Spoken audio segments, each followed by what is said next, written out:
This story took place in an old, decrepit mansion in the heart of Charleston, South Carolina. It was known locally as the Whispering House, and the tales surrounding it had always been whispered among the locals. I didn't believe in ghosts or the supernatural until that night.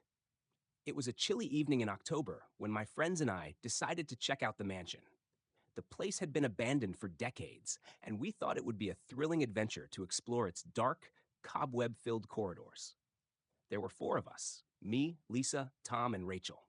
We armed ourselves with flashlights and a camera, laughing nervously as we approached the mansion. The house loomed in the darkness, its once grand facade now a shadowy skeleton of rotting wood and cracked windows. We pushed open the heavy, creaking front door, which groaned in protest. The inside was just as we had imagined: dusty, filled with broken furniture, and thick with the smell of mildew. We began our exploration on the ground floor, making our way through the cluttered rooms and hallways. Every so often, we would hear a distant, faint sound, like the soft whisper of voices carried by the wind. We joked about it, attributing the sounds to the old house settling or the wind playing tricks. After a while, we decided to split up to cover more ground. Lisa and Tom headed upstairs, while Rachel and I ventured into the basement. The stairs leading down were narrow and steep, and we could feel the temperature dropping as we descended.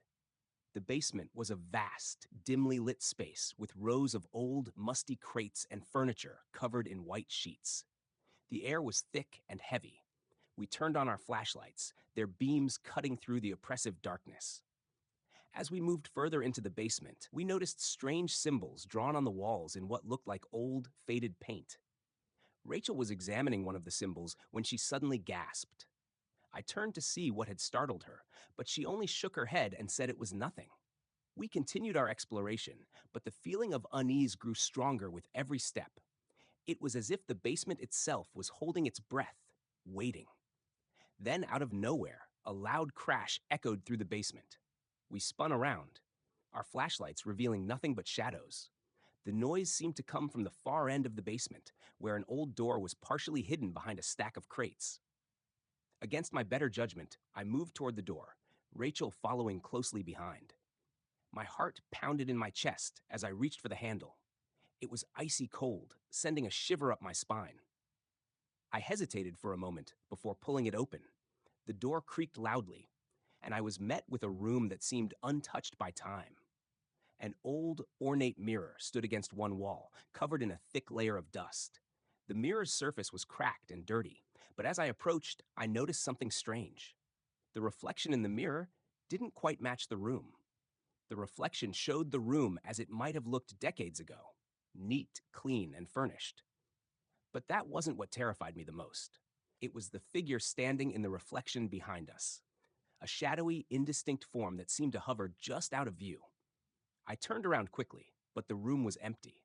I looked back at the mirror, and the figure was still there, moving closer, its shape becoming more defined. I could make out features, dark eyes, and a faint, mournful expression. Rachel, noticing my growing panic, grabbed my arm. She saw the reflection too and turned pale. We bolted out of the room, the door slamming shut behind us. As we raced back up the stairs, I could hear whispers all around us, soft, sorrowful voices that seemed to echo off the walls. When we finally rejoined Lisa and Tom, they were already looking worried. They had experienced their own unsettling moments upstairs, doors creaking open and shut on their own, and cold spots that seemed to follow them. We decided it was time to leave, and as we hurried out of the mansion, the whispers grew louder, almost as if they were trying to follow us. We never spoke of that night again, but the image of that shadowy figure in the mirror has stayed with me. The mansion has since been boarded up, and no one dares to enter. Some places, it seems, are better left undisturbed, and some encounters are best left unexplained.